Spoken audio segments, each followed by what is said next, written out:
Sometimes the people who save everyone else are the ones who need saving most.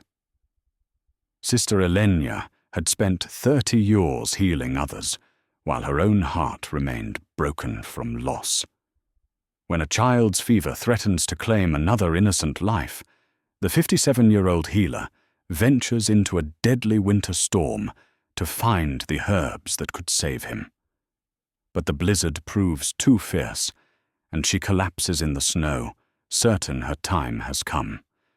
She awakens in an ancient monastery, rescued by a stranger who shouldn't exist. He is a vampire, cursed to wander alone for centuries.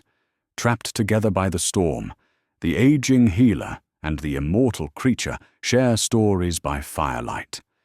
In their conversations, both discover something they thought was lost forever. What happens when two souls who have given up on hope find each other in the darkest moment? Before we jump back in, tell us where you're tuning in from. And if this story touches you, make sure you're subscribed, because tomorrow I've saved something extra special for you. The wind howled through the narrow streets of Ravenhollow like a banshee's wail, rattling the wooden shutters and sending spirals of snow dancing between the stone cottages. Sister Elenya pulled her woolen cloak tighter as she made her way through the village, her worn leather satchel bouncing against her hip with each careful step on the ice-covered cobblestones. At 57, she had learned to read the mountain weather like a favorite prayer book, and tonight's storm promised to be merciless. Her boots crunched through the fresh snow as she approached the modest dwelling where young Thomas lay fighting for his life. The boy's mother, Marta, had come to her cottage 3 days ago, with tears streaming down her weathered face. The fever had taken hold suddenly, burning through the 8-year-old like wildfire through dry timber. Elenya had done everything she knew: willow bark for the fever, elderberry to strengthen his constitution, cool cloths to bring down his temperature. But the illness seemed to mock her efforts. "Sister Elenya, praise the saints you've come," Marta whispered as she opened the door, her eyes hollow with exhaustion and fear. The woman had barely slept since her son had taken ill, and it showed in the tremor of her hands and the deep lines etched around her eyes. Elenya stepped into the small home, immediately feeling the oppressive heat that radiated from the back room where Thomas lay. The air was thick with the scent of medicinal herbs and the underlying smell of sickness that no amount of preparation could fully mask. She had encountered this particular combination countless times over her 3 decades as the village healer, yet it never failed to tighten something deep in her chest. "How long since his last lucid moment?" Elenya asked, settling her satchel on the rough wooden table and beginning to sort through her supplies with practiced efficiency. "Near dawn yesterday," Marta replied, wrapping her arms around herself. "He speaks sometimes, but it's not words that make sense. He calls for people who aren't here. Sometimes he cries for his father." Elenya's heart ached at the words. Thomas's father had fallen to the plague 2 summers past, another loss that had carved its way through their small mountain community like a scythe through wheat. She remembered holding vigil over the man's bedside, watching helplessly as the illness claimed him despite her best efforts. The memory of his final moments still visited her dreams on particularly difficult nights. "Let me see him," she said gently, moving toward the back room, where shallow, rapid breathing could be heard, even through the thick wooden door. Thomas lay on a simple straw mattress, his small frame dwarfed by the heavy quilts that Marta had piled upon him. His sandy hair was plastered to his forehead with sweat, and his cheeks burned with an unnatural flush that spoke of fever's cruel hold. When Elenya placed her weathered hand against his brow, she could feel the heat radiating from his skin like a forge's flame. sweet child," she murmured, more to herself than to the unconscious boy. She had helped bring Thomas into this world 8 years ago, guiding Marta through a difficult birth during a particularly harsh winter, not unlike this one. To watch him struggle now felt like watching a piece of her own heart being slowly torn away. She checked his pulse, far too rapid, and listened to his breathing, noting the slight wheeze that had developed since her last visit. The illness was progressing despite her treatments, and she knew, with the grim certainty that came from years of experience, that conventional remedies might not be enough. "Marta," she called softly, and the young mother appeared in the doorway instantly. "I need you to listen carefully. There is an herb that grows in the high meadows, even in winter. Frost bell, we call it. The old healers used it for fevers that wouldn't break with ordinary treatments." Marta's eyes lit with desperate hope. "Tell me where to find it, and I'll go immediately." Elenya shook her head slowly. "The places it grows are treacherous, even in good weather. In this storm, you wouldn't make it halfway up the mountain path. It requires someone who knows the terrain intimately." "Then you'll go?" Marta asked, though something in her expression suggested she already knew the answer and feared it. "If Thomas is to have a chance, yes. I must." Elenya had first learned about Frostbell from her mentor, old Sister Agatha, who had served as Ravenhollow's healer for 40 years before passing the responsibility to a much younger Elenya. The elderly woman had spoken of the herb with reverence, describing its pale blue flowers that somehow survived even the harshest mountain winters, drawing life from the very ice that killed other plants. The mountain spirits guard it jealously, Sister Agatha had warned with a knowing smile. It only reveals itself to those who truly need its power, and only to those willing to risk everything to obtain it. At the time, Elenya had dismissed such talk as the fanciful beliefs of an old woman who had spent too many years alone in the mountains. Now, facing the possibility of losing Thomas, she found herself hoping those old stories held more truth than superstition. She returned to her own cottage as the storm continued to intensify, gathering the supplies she would need for the treacherous journey. Her home was modest but comfortable, filled with the tools of her trade, dried herbs hanging from the rafters in neat bundles, clay pots containing various salves and tinctures, and the worn, leather-bound journal where she recorded her observations and remedies. As she packed, her eyes fell upon the small wooden cross that hung above her fireplace, a memento from her late husband, Henrik. He had carved it during their first winter together, when they were still young and foolish enough to believe that love alone could protect them from the world's cruelties. Henrik had been a soldier, called away to fight in the border wars when she was 28. He never returned. The cross had been among his few possessions sent back to her, along with news of his death. For years, she had blamed herself for not being there to heal him, though she knew rationally that no amount of medical knowledge could have stopped an enemy sword. Still, the guilt had shaped her in ways she was only beginning to understand as she grew older. Perhaps that was why she couldn't bear the thought of losing Thomas. Every patient she saved was a small victory against the helplessness she had felt when Henrik died. Every life she preserved was proof that sometimes, if you cared enough and risked enough, you could cheat death of its prize. She pulled on her heaviest boots and wrapped herself in the thick woolen cloak that Henrik had given her during their last winter together. The fabric still held the faintest trace of the lavender oil she used to ward off illness, mixed with the pine smoke from countless fires and something indefinable that she had always thought of simply as home.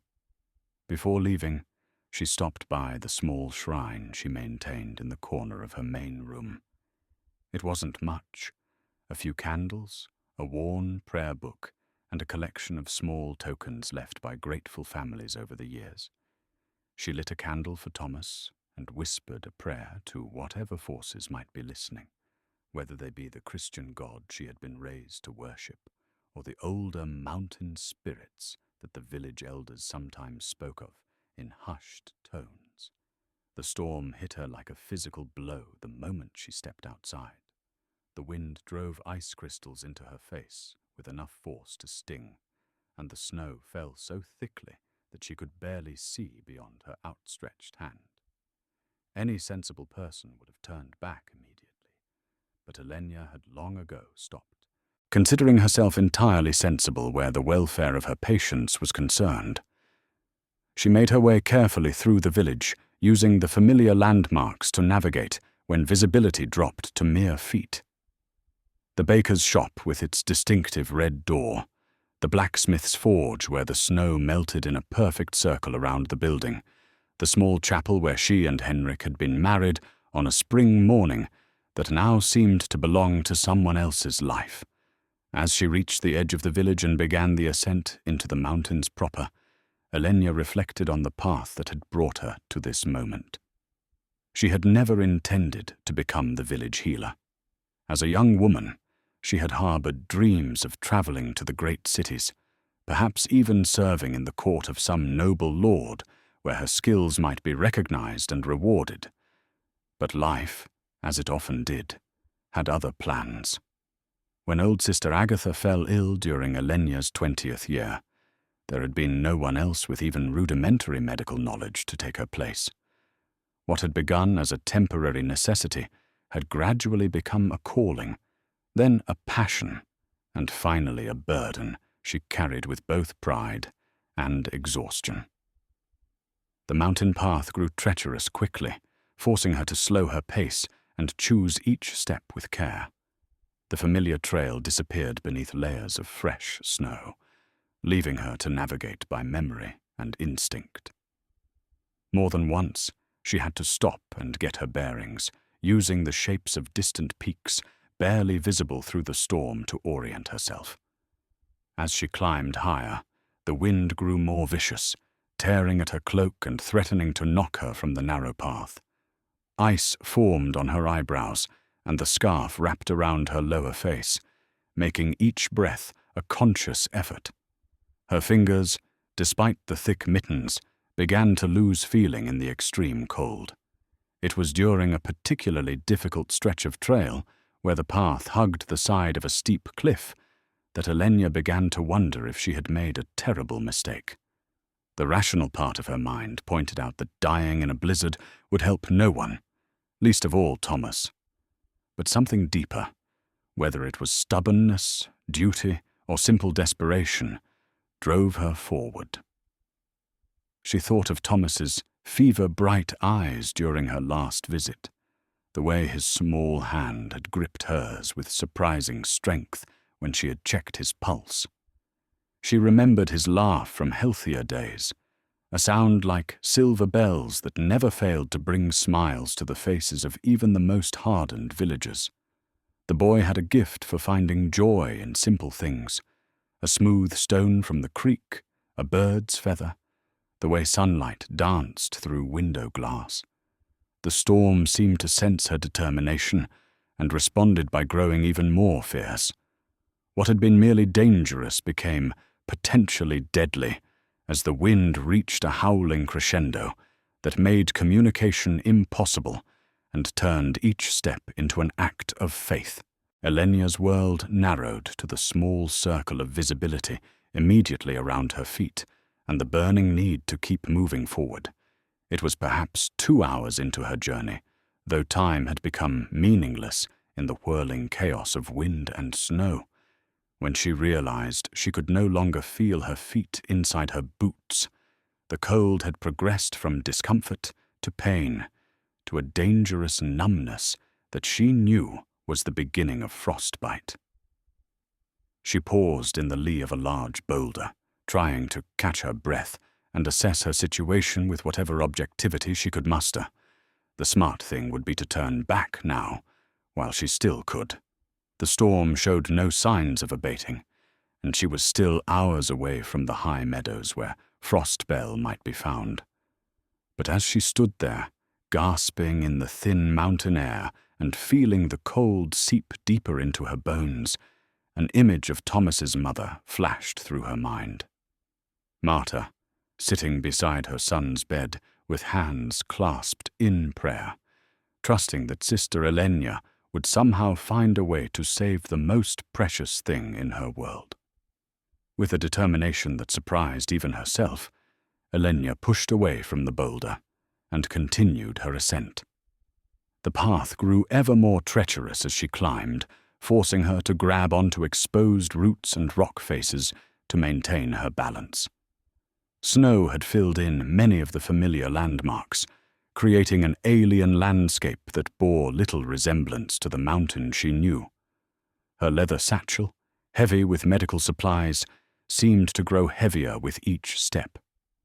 The carefully organized herbs and tinctures inside rattled with every movement, a constant reminder of her calling and the people who depended on her skills. She had carried this same satchel for nearly 15 years, since the day Sister Agatha had pressed it into her hands and declared her ready to serve alone. The memory of that moment brought a small smile to her frozen lips. Despite the circumstances, she had been terrified, convinced that she lacked the wisdom and experience necessary to fill her mentor's role. But Sister Agatha had simply patted her cheek with a gnarled hand and said, "Child, healing isn't about knowing everything. It's about caring enough to try everything." Those words had guided Elenya through 3 decades of practice, through successes that filled her with humble gratitude and failures that taught her the hard limits of mortal medicine. She had learned that sometimes the greatest healing came not from herbs or surgical skill, but from simply being present with people in their darkest hours. As she struggled through another particularly deep snowdrift, Elenya found herself thinking about the nature of sacrifice. She had given up dreams of marriage and children, though Henrik's death had made that choice for her in many ways. She had given up the possibility of wealth or recognition, choosing instead to serve people who often had little to offer beyond their gratitude. But tonight, facing the very real possibility that this storm might claim her life, she wondered if she was finally being asked to give too much. Was Thomas's life worth risking her own? Was any single life worth that price? The answer came to her as clearly as if Henrik himself had whispered it in her ear. Yes. Without question, without hesitation, yes. Because that was what love looked like when stripped of sentiment and romantic notions. Love was being willing to walk into a blizzard for a fevered child. Love was carrying other people's pain until you forgot what it felt like to be unburdened. The realization gave her strength to push forward, even as her body began to betray her. Her steps became unsteady, and she found herself having to rest more frequently. The cold had progressed beyond discomfort into something approaching agony, and she knew with clinical detachment that she was beginning to show signs of hypothermia. It was during one of these rest breaks, huddled against a wind-scoured pine tree, that Elenya made a mistake that would change everything. Disoriented by cold and exhaustion, she chose the wrong path when the trail forked. Instead of continuing toward the high meadows, she began descending into a narrow valley she didn't recognize. By the time she realized her error, the storm had intensified to the point where retracing her steps was impossible. Visibility had dropped to mere inches, and the wind carried a voice-like quality that seemed to whisper her name, drawing her deeper into the unknown terrain. Her strength was failing rapidly now. Each breath came harder than the last, and her heart hammered against her ribs with the irregular rhythm that spoke of a body pushed beyond its limits. She stumbled more frequently, catching herself on snow-laden branches that broke under her weight and sent cascades of ice down the back of her cloak. It was then, as she struggled through what felt like the 1000th snowdrift of the night, that Elenya's legs finally gave out beneath her. She fell forward into the snow, her satchel spilling its contents across the pristine white surface. Vials of medicine disappeared into the drifts, and carefully dried herbs scattered on the wind like offerings to whatever spirits ruled this desolate place. As she lay there, feeling the cold seep through her clothes and into her very bones, Elenya found herself thinking, not of regret, but of gratitude. She had lived a life of purpose, had eased suffering wherever she found it, had loved deeply even if briefly. If this was to be her end, at least it would come while she was trying to save a life, rather than simply surrendering to time's passage. The snow continued to fall around her, each flake a tiny kiss of winter's mercy. Her breathing grew shallow, and the terrible cold began to feel almost warm as her body's defenses started to shut down. She thought of Thomas one last time, hoping that somehow another healer would find their way to him, that her failure wouldn't mean his death as well. But even as consciousness began to fade, Elenya felt no bitterness toward the mountain that was claiming her. She had always known that her work carried risks, that her willingness to go where others wouldn't, to the plague houses, to the sites of accidents, into storms like this one, might eventually demand the ultimate price. What she hadn't expected was the sense of peace that settled over her as the world grew dim and quiet. Perhaps this was how Henrik had felt in his final moments, not afraid, but simply ready to rest after a life spent in service to something larger than himself. The last thing she remembered before darkness claimed her was a sound that didn't belong in the storm. Footsteps, measured and deliberate, approaching through the howling wind. The footsteps grew closer, each one deliberate and sure, despite the treacherous conditions that had claimed Elenya's strength. Through the haze of approaching unconsciousness, she felt rather than saw a presence settling beside her in the snow. Strong hands, warmer than they had any right to be in such cold, turned her gently onto her back. "Hold on," a voice said, deep and resonant with an accent she couldn't place. The words seemed to cut through the wind's howling with unnatural clarity. "You're not meant to die here." Elenya tried to open her eyes, to see the face of her unexpected savior, but her body no longer obeyed her will. She felt herself being lifted with surprising gentleness, cradled against a broad chest that radiated warmth like a hearthstone. The sensation was so unexpected after hours of bitter cold that she wondered if she had already died and was experiencing some form of divine intervention. The journey that followed existed in fragments, glimpses of awareness separated by periods of merciful darkness. She was dimly conscious of movement, of being carried through terrain that should have been impossible to navigate in such conditions. Her rescuer moved with the confidence of someone who knew these mountains intimately, never stumbling despite the burden he carried and the wind that seemed determined to knock them both from whatever path he followed. At some point, the quality of sound around them changed. The wind's howling became muffled, suggesting they had found shelter of some kind. Elenya felt herself being laid down on something softer than snow. Rough stone, perhaps, covered with fabric. The sudden absence of wind against her face made her realize how truly frozen she had become. "Easy now," the voice said again, closer this time. She felt her boots being removed with careful hands, then her sodden mittens. "Your body needs time to remember warmth." The process of warming was almost as painful as the cold had been. As sensation began to return to her extremities, Elenya gasped at the pins and needles agony that shot through her fingers and toes. Her rescuer seemed to anticipate this, supporting her, as tremors racked.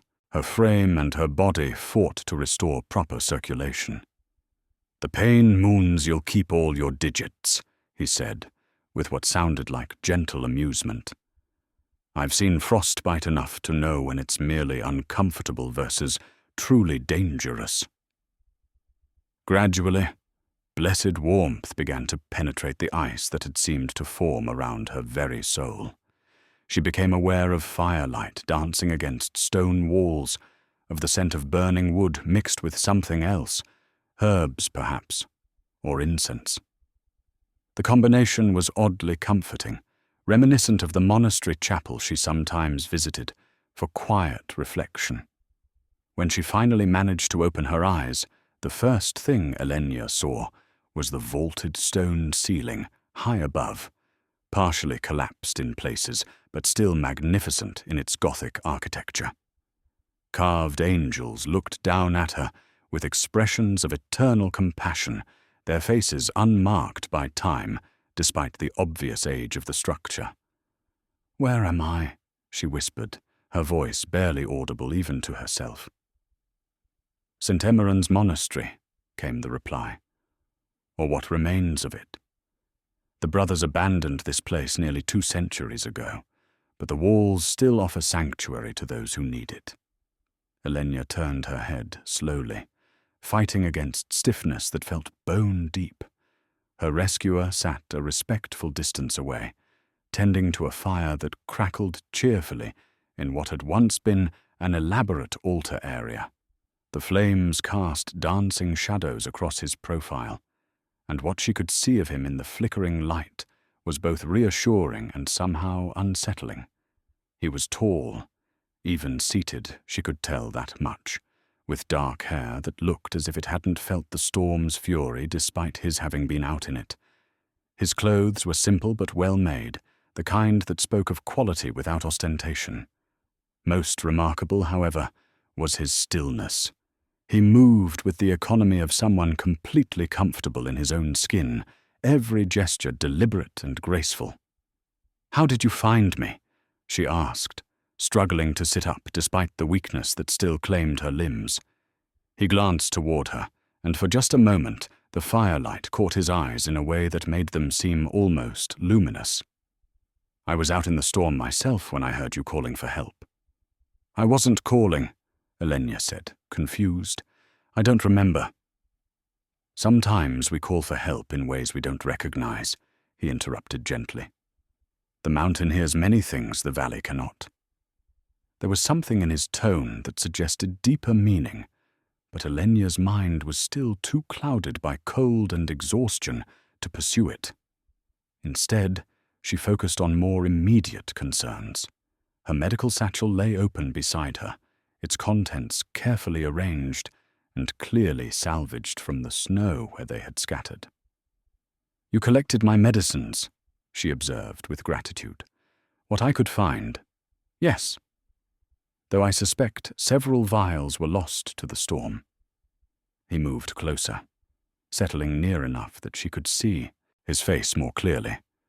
"You're a healer." It wasn't a question, and something in his certainty made her study him more carefully. In the firelight, his features were sharp but not harsh, aristocratic perhaps, with the kind of bone structure that spoke of good breeding. Yet there was something about him that didn't quite fit, something that made her healer's instincts whisper warnings she couldn't yet understand. "Sister Elenya," she said, offering her name as both introduction and test. In a village the size of Raven Hollow, everyone knew the local healer. His reaction, or lack thereof, would tell her much about where he was from. "Kieran," he replied simply, offering no family name or title. "And you're far from home, Sister Elenya. What brought you into such a storm?" The question brought Thomas's fevered face flooding back to her awareness, along with the crushing weight of her failure. She had risked everything to find the frost bell that might save the boy's life, and instead she had achieved nothing but her own near death. By now, hours had passed since she should have returned. Marta would be frantic with worry. "And Thomas, a child is dying," she said, trying to rise despite her body's protests. "I have to get back. I have to." "You have to rest," Kieran said firmly, placing a gentle but immovable hand on her shoulder. "You're in no condition to travel, and the storm shows no signs of abating. Listen." Elenya paused, and in the silence between her words and his, she could hear the wind still howling outside their shelter. If anything, it seemed to have grown more violent rather than less, rattling whatever remained of the monastery's windows and doors with renewed fury. "The boy will have to wait," Kieran continued, with the certainty of someone accustomed to being obeyed. "Better that you return to him healthy than not at all." "You don't understand," Elenya said, frustrated by her own weakness as much as by his calm dismissal of her urgency. "Every hour that passes, I understand more than you might think," he interrupted, and there was something in his voice that made her look at him more carefully. "I've watched many people die, Sister Elenya. Rushing toward death yourself will not prevent his." The words were harsh but not unkind, spoken with the authority of someone who had indeed seen too much loss. Despite her frustration, Elenya found herself studying this stranger who had appeared from nowhere to save her life. In her years as a healer, she had developed a keen sense for reading people, their pain, their fears, the secrets they carried. With Kieran, however, that sense felt strangely muffled. "How is it you were out in such weather?" she asked, turning his earlier question back on him. No one travels in storms like this by choice. For just a moment, something flickered across his features. Surprise, perhaps, or wariness. "I keep watch over these mountains," he said finally. "Someone must ensure that travelers don't meet unfortunate ends." It was an evasive answer that raised more questions than it answered. But before Elenya could press further, a violent gust of wind sent something metallic clanging in the monastery's upper reaches. The sound echoed through the vaulted space like a funeral bell, and she couldn't suppress the shiver that had nothing to do with cold. "The bell tower," Kieran explained, noting her reaction. "The wind catches the old bell sometimes, though it hasn't rung properly in decades." "St. Emmeren's," Elenya repeated, recognition stirring despite her exhaustion. "I've heard stories about this place. The brothers were known for their healing work, weren't they?" "Among other things, yes." Kieran rose and moved back toward the fire, adding another piece of wood with movements that were somehow too fluid to be entirely natural. They maintained an extensive library of medical knowledge, much of it drawn from traditions far older than Christianity. What happened to them? Why did they leave? "The same thing that happens to all communities eventually," he said without turning around. "Time, change, the slow erosion of purpose until even the most sacred places become merely stone and memory." There was a weight to his words that suggested personal knowledge rather than historical observation. Elenya found herself wondering how old Kieran might be. In the firelight, his face seemed ageless, neither young nor old, but somehow existing outside such simple categories. "The child you mentioned," he said, changing the subject with the skill of someone avoiding uncomfortable truths. "What ails him?" Elenya welcomed the return to familiar ground. "High fever, rapid pulse, difficulty breathing. It came on suddenly and hasn't responded to conventional treatments. That's why I was seeking Frost Bell. It's said to break fevers that resist other remedies." "Frost Bell?" Kieran's voice carried a note of recognition that made her sit up straighter, despite her weakness. "That's not a remedy I've heard mentioned in many years. Where did you learn of it?" "My mentor, Sister Agatha. She spoke of it as a last resort for the most stubborn illnesses." Elenya watched his face carefully as she spoke. You know of it? The monks here cultivated it, among other healing plants. He gestured toward what had once been windows, but now showed only darkness beyond. Their gardens were extensive, designed to provide remedies for ailments both common and rare. Hope flared in Eleanor's chest like a candle newly lit. Do any of the plants remain, even after all this time? Kieran was quiet for a long moment, staring into the fire with an expression she couldn't read. When he finally spoke, his voice was carefully neutral. Perhaps, but such things require knowledge to identify safely, and wisdom to use properly. The monks didn't record all their secrets in books that survived their departure. I'm willing to learn, Elenya said, surprising herself with the intensity of her conviction. If there's any chance of saving Thomas, I'll do whatever is necessary. Even if it means staying here longer than you planned, even if it means trusting a stranger with knowledge that could be dangerous in the wrong hands. The question hung between them like a challenge, and Elenya found herself studying Kieran's face in the dancing firelight. There was something about him that defied easy categorization. The way he moved with such fluid grace, the manner in which his eyes seemed to reflect light like a cat's, the fact that he had been wandering in a blizzard that should have been fatal to any ordinary person. Yet despite these oddities, she felt no sense of immediate danger from him. Her healer's intuition, honed by years of working with people in crisis, suggested complexity rather than malevolence. Whatever secrets Kieran carried, they seemed born of sorrow rather than malice. Thomas is 8 years old, she said simply. His father died 2 years ago, and his mother has no one else in the world. If I can save him by trusting you with knowledge or accepting risks I don't fully understand, then yes, I'm willing to do whatever is necessary. Kieran studied her for a long moment, and she had the strange sensation of being evaluated by standards she couldn't comprehend. Finally, he nodded slowly. Then rest now, Sister Elenya. When the storm passes and you've recovered your strength, I'll show you what remains of the monks' gardens. But I warn you, some knowledge, once gained, cannot be forgotten. Some paths, once started upon, change the traveller in ways that can never be undone. I understand, she said, though she suspected that was far from true.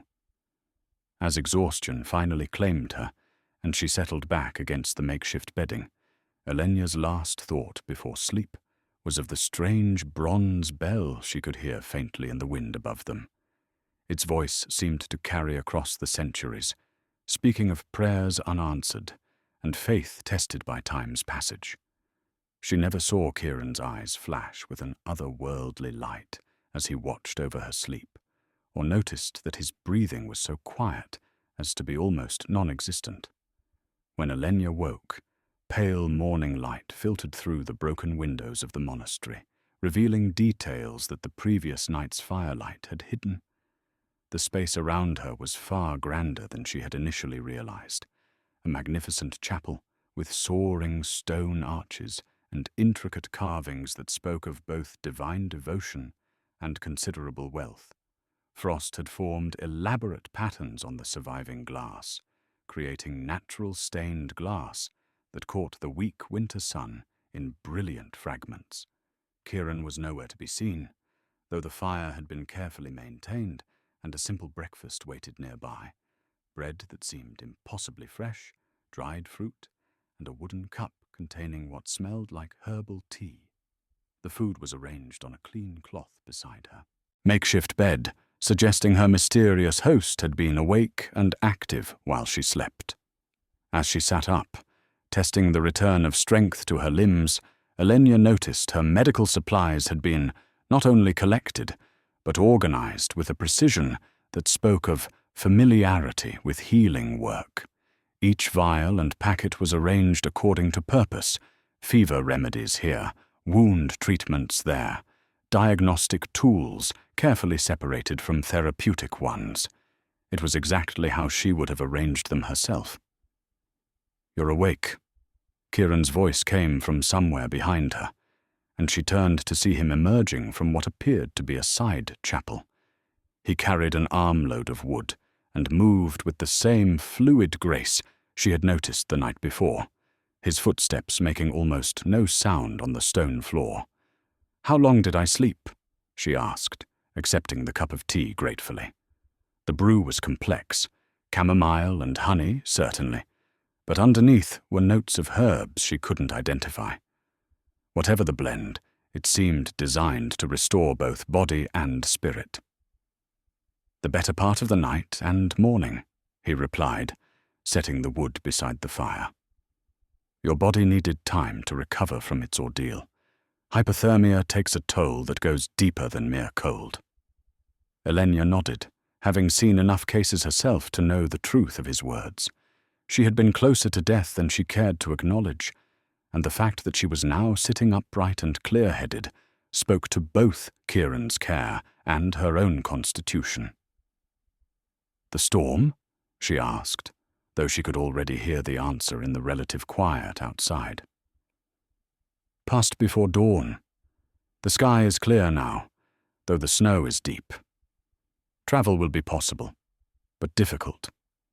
He settled beside the fire, studying her with an attention that was both professional and somehow deeper. "How do you feel?" "Stronger," she admitted, surprised by how true that was. "Whatever you gave me to drink last night, and this tea now, they're more effective than anything in my own supplies." The monks left more than books and empty rooms behind. Kieran's expression grew thoughtful as he gazed toward the main altar. Their knowledge of healing extended beyond what most would consider conventional medicine. "You speak as if you knew them personally." For just a moment, something flickered across his features. Surprise, perhaps, or caution. "I've studied their methods extensively. When you spend enough time in these mountains, you learn to appreciate any source of medical knowledge." It was another evasive answer, but this time Elenya was alert enough to notice the subtle deflection. She filed the observation away, her healer's instincts suggesting there was far more to Kieran's relationship with this place than he was willing to admit. "You mentioned their gardens last night," she said, steering the conversation toward more immediate concerns. "If any of their medicinal plants survive, I need to learn what I can. Thomas doesn't have time for me to wait for perfect weather." Kieran rose smoothly, extending a hand to help her to her feet. "Then let me show you what remains of their work. But dress warmly. The cold is still bitter, and some of what you need to see lies in the open air." Elenya gathered her cloak and followed him through passages that spoke of centuries of devoted labor. The monastery had been built with an attention to detail that went beyond mere functionality. Every archway was a work of art, every column carved with symbols that seemed to blend Christian imagery with older, more mysterious designs. St. Emmeran's was founded in the 13th century, Kieran explained as they walked, his voice echoing softly in the stone corridors. But it was built on a site that had been considered sacred for much longer. The brothers incorporated traditions and knowledge that stretched back to the time before Christianity reached these mountains. What sort of traditions? Healing, primarily. The old ways understood things about the connection between plants and human health that we're only now beginning to rediscover. He paused before a heavy wooden door, its surface carved with intertwining vines and flowering plants. The monks saw no conflict between their faith and these older wisdoms. They believed that all knowledge of healing came ultimately from the same divine source. The door opened onto a series of terraced gardens that took Elenya's breath away. Despite centuries of neglect and the current coating of snow, She could see the careful planning that had gone into their design. Raised beds followed the natural contours of the mountainside, creating microclimates that would have protected tender plants from harsh weather. More remarkably, many of the plants were not only alive, but thriving. Evergreen herbs created patches of color against the white snow, and she could see the distinctive blue-green leaves of plants that should not have survived even one winter of abandonment, much less 2 centuries. "How is this possible?" she whispered, moving closer to examine what appeared to be a flourishing patch of winter sage. "The monks built their gardens with more than agricultural knowledge," Kieran said, his tone suggesting mysteries he wasn't yet ready to explain. They understood that some plants, properly tended and blessed, could survive conditions that would kill their wild cousins. Elenya knelt beside one of the raised beds, brushing snow away from clusters of hardy leaves. Her trained eye recognized several varieties, not just common herbs, but plants she had only heard described in the oldest texts. Here was monk's hood, said to ease the pain of joints worn by age. There was blood root, capable of stopping even severe bleeding when properly prepared. "And frostbell?" she asked, hope making her voice tight with anticipation. Kieran led her deeper into the garden complex, where the terraces gave way to what had once been a more formal arrangement. At its center stood the remains of a stone fountain, its basin now filled with snow, but its carved base still beautiful, despite centuries of weather. "There," he said, pointing to a section of garden that seemed to shimmer slightly in the pale morning light. Elenya moved closer and gasped. Growing in neat rows were plants unlike anything she had ever seen, delicate stems supporting flowers of palest blue that seemed to capture and hold the winter light. Each blossom appeared to be made of ice that never melted, petals so transparent they were barely visible, except when the sun struck them at precisely the right angle. "Frostbell," she breathed, reaching toward one of the flowers before catching herself. But how? In this cold after so long? "The monks didn't simply grow these plants," Kieran said, his voice carrying a weight that made her turn to study his face. "They formed partnerships with them. Each variety was cultivated not just for its medical properties, but for its spiritual ones as well. These gardens are consecrated ground, Sister Elenya. The plants here exist as much through faith as through favorable soil."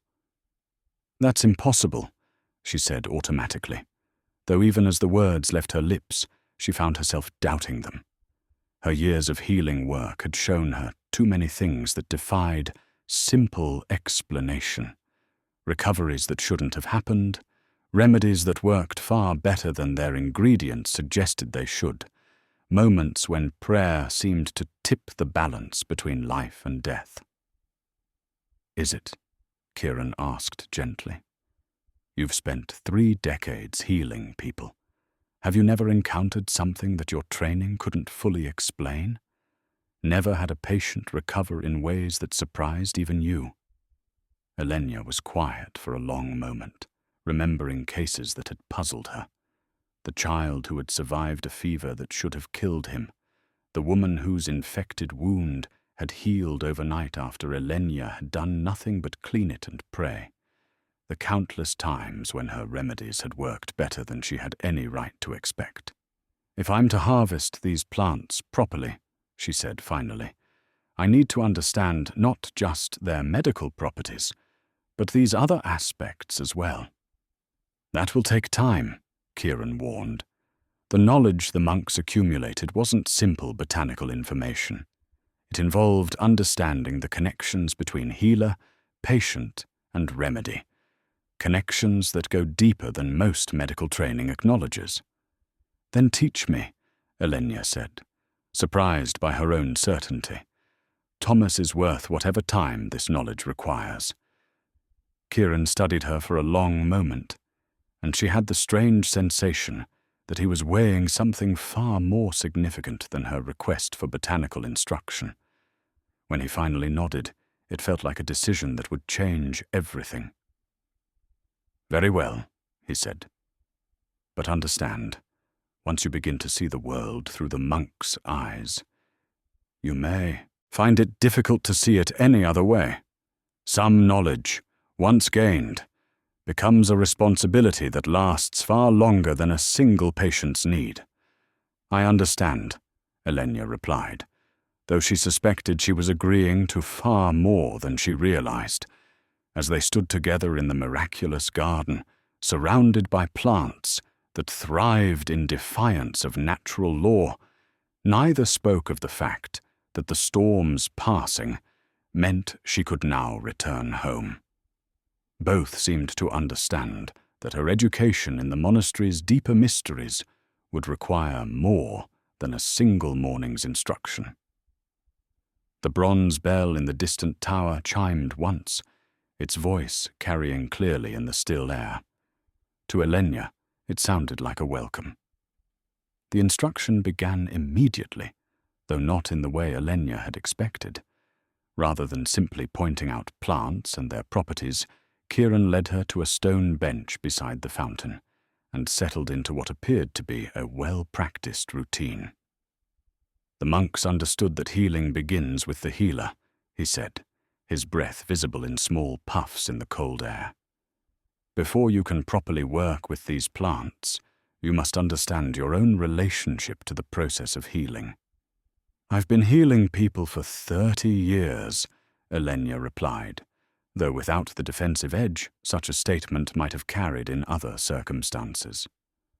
Something about this place, or perhaps about Kieran himself, invited deeper reflection rather than immediate argument. "And in those 30 years, have you ever wondered why some healers seem naturally gifted, while others struggle despite extensive training? Why some remedies work brilliantly for one practitioner but fail completely for another?" The questions stirred memories Elenya rarely allowed herself to examine closely. There had indeed been moments when her success had seemed to exceed what her training could explain, times when patients recovered from illnesses that should have claimed them, when simple remedies produced miraculous results that left her wondering if she had somehow misdiagnosed the severity of their conditions. "I assumed experience," she said slowly. "Intuition developed over time. Perhaps, or perhaps you are unconsciously drawing on abilities the formal medical tradition doesn't acknowledge." Kieran rose and moved toward one of the garden beds, gesturing for her to follow. "Watch how I harvest this winter sage. Not just what I do, but how I approach the task." Elenya observed carefully as he knelt beside the plants. Before touching anything, he remained still for several long moments, his attention focused entirely on the patch of herbs before him. When he finally moved, it was with deliberate slowness, his hands approaching the plants with what could only be described as reverence. "I'm asking the plant's permission," he said, seeming to sense her confusion, requesting that it share its healing properties willingly rather than simply taking what I need. "Plants don't have consciousness," Elenya said automatically, though the words felt less certain than they once had. "Don't they?" Kieran's hands moved among the sage leaves, selecting only certain ones with criteria that weren't immediately obvious. How do they know to turn toward sunlight? How do they sense the proper time for flowering?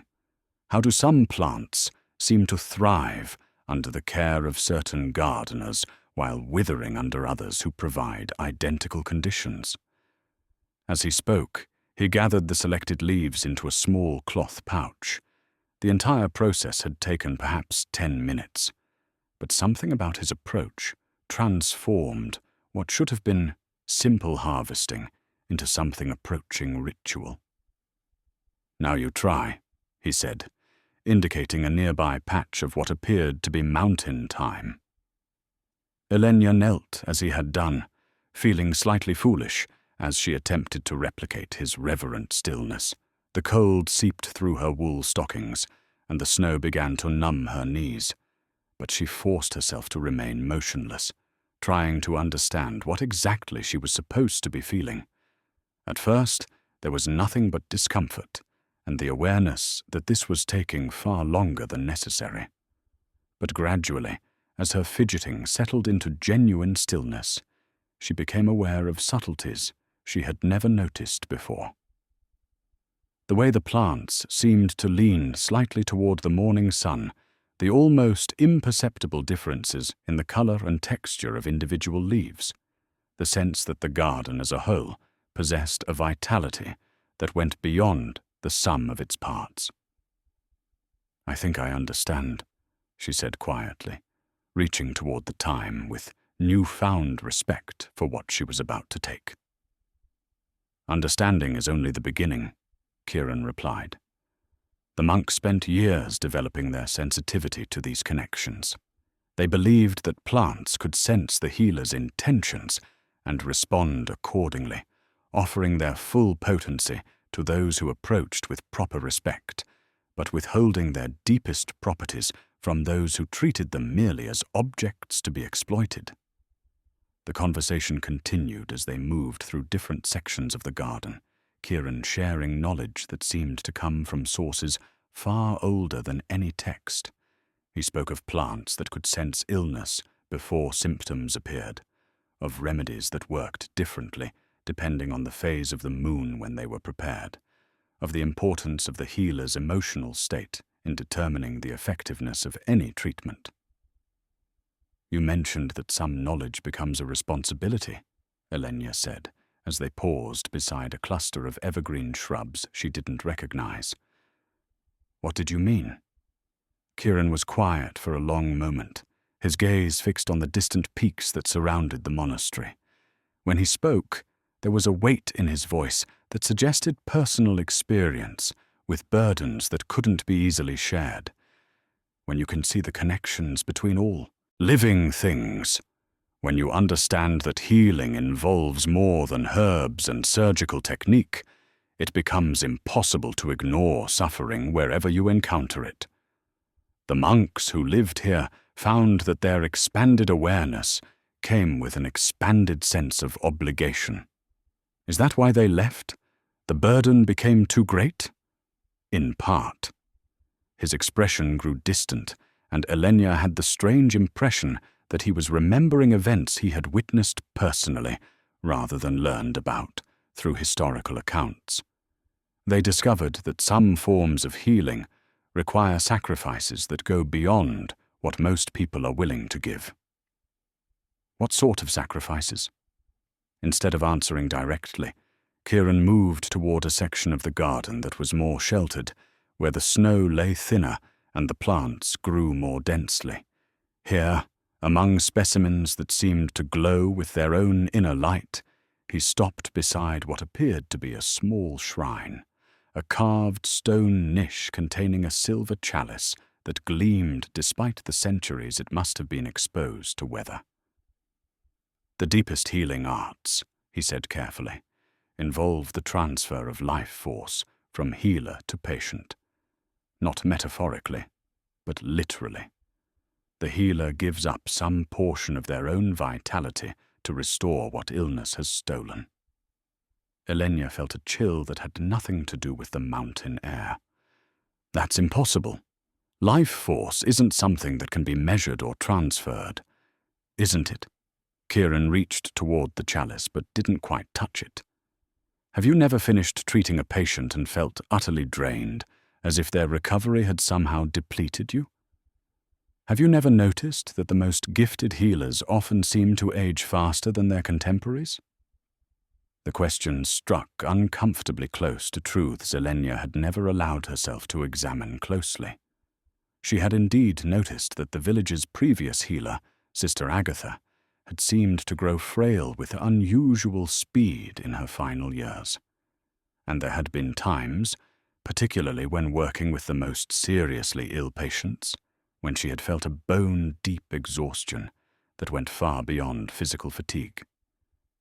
Even if such things were possible, she said slowly, how would that knowledge help Thomas? I can't give him years of my life. Perhaps not years, Kieran replied, finally lifting the chalice from its niche. The silver seemed to pulse with its own light, casting strange shadows on the surrounding snow. But the frost bell, properly prepared and administered with the right intentions, can serve as a conduit.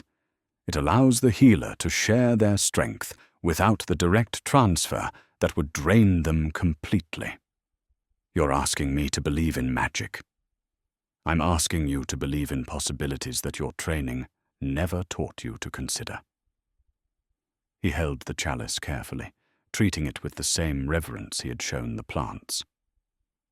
The choice is yours, Sister Elenya. You can harvest frost bell as you would any other herb and hope that its known properties will be sufficient to break Thomas's fever.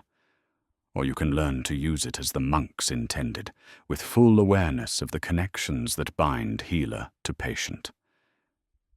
Elenya stared at the chalice, her mind racing through implications she wasn't sure she was ready to accept. Everything Kieran had shown her challenged the foundations of her understanding about healing, about the relationship between science and faith, about the nature of life itself. Yet Thomas lay dying while she wrestled with philosophical concerns that might prove irrelevant if conventional medicine had already failed him. If there was even a chance that these expanded techniques could save the boy's life, didn't she have an obligation to at least attempt to learn them? Teach me, she said finally, the words carrying more weight than she had intended. Kieran nodded slowly, as if her decision confirmed something he had been hoping to see. Then we begin with understanding what this chalice represents, and why the monks considered it both their greatest tool and their heaviest burden. As he spoke, the silver seemed to grow warmer in his hands, and Elenya could have sworn she saw her own reflection in its polished surface. Not as she was, but as she might become if she followed this path to its conclusion. The face that looked back at her seemed both older and somehow more luminous, as if accepting this knowledge would change her in ways that went far deeper than mere learning. The bronze bell tolled again, its voice carrying across the garden like a benediction or a warning. The instruction with the chalice proved more challenging than Elenya had anticipated. Unlike the gentle lessons in plant awareness, working with the silver vessel required a level of mental discipline that tested the boundaries of everything she thought she understood about healing. The chalice responds to intention, Kieran explained, as they settled in what had once been the monastery's scriptorium. Ancient desks lined the walls, their surfaces carved with symbols that seemed to shift and dance in the afternoon light, filtering through tall windows. But not just any intention. It requires the kind of focused will that comes only from complete certainty about one's purpose. Elenya held the chalice carefully, surprised by its weight. The silver felt warm against her palms, almost alive in a way that made her want to set it down immediately. Yet something deeper.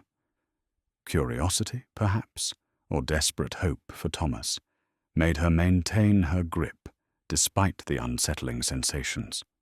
"What am I supposed to feel?" she asked, studying her reflection in the polished surface. "That depends on what you bring to it." Kieran moved to one of the ancient storage chambers that lined the room, returning with a leather-bound volume that looked far older than the monastery itself. The monks kept detailed records of their experiences with the chalice. Each healer's relationship with it was unique, shaped by their particular gifts and limitations. He opened the book to a page covered with careful Latin script, interspersed with diagrams that seemed to map the flow of some invisible energy through the human form. Even without understanding the language, Elenya could sense the reverence with which these observations had been recorded. Brother Marcus wrote this entry in 1387, Kieran said, translating as he read. He describes the chalice as a mirror that reflects not the face, but the soul's deepest commitment to healing. Brother Thaddeus, working 50 years later, called it a bridge between the healer's will and the patient's need. And what did you call it? Elenya asked, then immediately wondered why she had phrased the question that way, as if she believed Kieran might have personal experience with these long-dead monks. For just a moment, something flickered across his features, surprise, perhaps, or caution. I've studied their writings extensively, he said, which was no answer at all. Elenya decided not to press the point, though she filed away yet another instance of Kieran's evasiveness about his relationship with the monastery's history. Instead, she focused on the chalice, trying to understand what the monks had experienced when they worked with it. As she concentrated, something strange began to happen. The warmth in the silver seemed to pulse gently, in rhythm with her own heartbeat. More unsettling still, she became aware of a kind of resonance, as if the chalice were responding to something within her that she had never known existed. I can feel something, she said quietly, not wanting to break whatever delicate connection was forming. Describe it. It's like the chalice is alive. Not in the way a plant is alive, but as if it has awareness of some kind. She paused, struggling to find words for an experience that defied rational description. And it seems to be waiting for something from me. The monks believed that the chalice contained the accumulated intentions of every healer who had ever used it, Kieran explained. Each person who worked with it successfully left something of themselves behind, not their life force, but their commitment to healing, their willingness to serve others above themselves. That's why it feels so heavy, Elenya realized. Not just the silver, but everything it represents. Precisely. And that weight is also its power. When you use the chalice to prepare frostbell, you're not just creating a medicine. You're creating a conduit for all of that accumulated intention to flow through. The implications were both thrilling and terrifying. If Kieran spoke truly, then she was holding in her hands an artifact that represented centuries of dedicated healing work, the concentrated will of dozens of individuals who had devoted their lives to easing suffering. "Show me how to prepare the frostbell," she said, her voice steadier than she felt. Kieran led her back to the garden, where the afternoon sun cast long shadows across the miraculous plants. The frostbell flowers seemed even more ethereal in the slanted light, their translucent petals catching and holding illumination like captured starlight. "The harvesting must be done with the chalice," he explained, producing a small silver knife that matched the vessel's intricate craftsmanship. "But first, you must understand what you're asking of the plant." "Which is?" "Frostbell doesn't simply break fevers through its chemical properties," Kieran said, kneeling beside the shimmering plants. "It serves as a bridge between the healer's life force and the patient's illness. When prepared properly, it allows you to share your vitality without depleting yourself dangerously. And improperly prepared, it becomes nothing more than an unusually pretty flower with mild fever-reducing properties." He handed her the silver knife. The difference lies in the healer's understanding of what the process truly involves. Elenya knelt beside him, the chalice cradled in one arm while she accepted the knife with her free hand. The tools felt right together, as if they had been designed as a matched set for this specific purpose. "The monks developed a ritual for this," Kieran continued. "Not because they believed in empty ceremony, but because ritual creates the proper mental state for working with forces that exist beyond ordinary perception. What sort of ritual? Instead of answering immediately, Kieran placed his hands over hers, guiding her movements as she positioned the knife above one of the frostbell blossoms. His touch was warm despite the cold air, and she noticed again how still he was. Not just motionless, but possessed of a quality of stillness that seemed to extend beyond mere physical quiet. "First, you must acknowledge what you're about to do," he said, his voice dropping to barely above a whisper. "You're asking a living thing to sacrifice part of itself for the sake of someone it has never met. That request carries weight, moral weight that must be recognized." "I understand. Do you? Then speak to the plant. Tell it about Thomas. Help it understand why its sacrifice is necessary." Elenya felt foolish at first, but something about Kieran's earnest attention made her push past her embarrassment. Speaking quietly, she told the frostbell about the dying boy, his fever, his mother's desperation, the village's dependence on his recovery. As she spoke, she became increasingly aware that she wasn't simply talking to empty air. The plant seemed to listen, its delicate flowers turning slightly toward her voice. "Now cut," Kieran instructed when she had finished. The silver knife moved through the stem with surprising ease, and as it did, Elenya felt something flow from the plant into the blade, then into her hand, then into the chalice itself. It wasn't quite physical sensation, more like the awareness of a gift being freely given. "Good," Kieran said softly. "You felt the exchange. What happens next?" "Now we prepare the medicine itself. But understand, what you create will be effective only as long as your connection to Thomas remains strong. The frost bell will carry your intention to heal him. But that intention must be genuine and sustained throughout his treatment." As they worked together to process the harvested flower, Elenya found herself thinking about the nature of her commitment to healing. She had always believed it was rooted in compassion and professional duty, but the chalice seemed to be asking for something deeper, a willingness to truly share in her patients' struggles rather than simply treating them from a professional distance. "Kieran," she said, as they returned to the monastery with their prepared medicine, "how long have you been living here?" "Long enough to understand the responsibilities that come with this knowledge," he replied, which was again no answer at all. But this time, Elenya noticed something else in his evasion, a sadness so deep it seemed to permeate the very air around him. Whatever secrets Kieran carried, they were born of loss rather than deception, and that realization made her want to understand him as much as the monastery's healing traditions.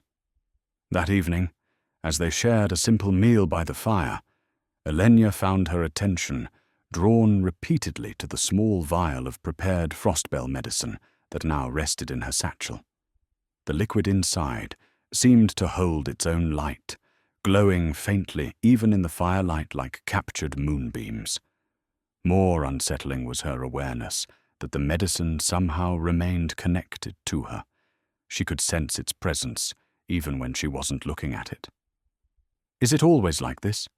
she asked, gesturing toward the vial. "The connection between healer and medicine?"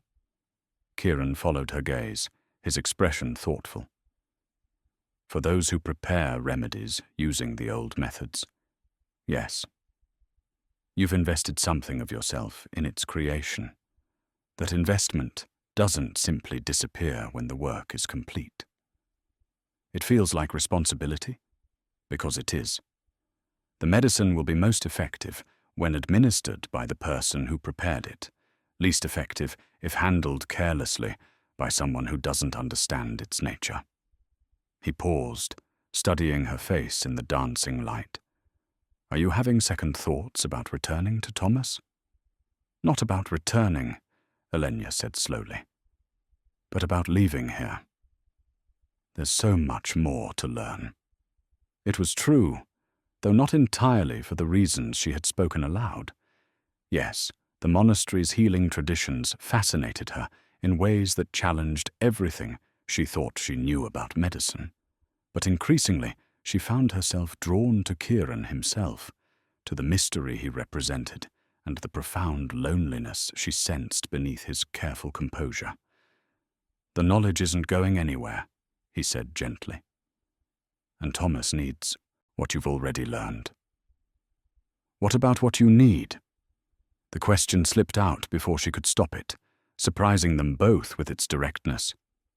Kieran went very still, the kind of absolute motionlessness she had noticed before, but now recognized as his response to anything that touched too close to whatever secrets he carried.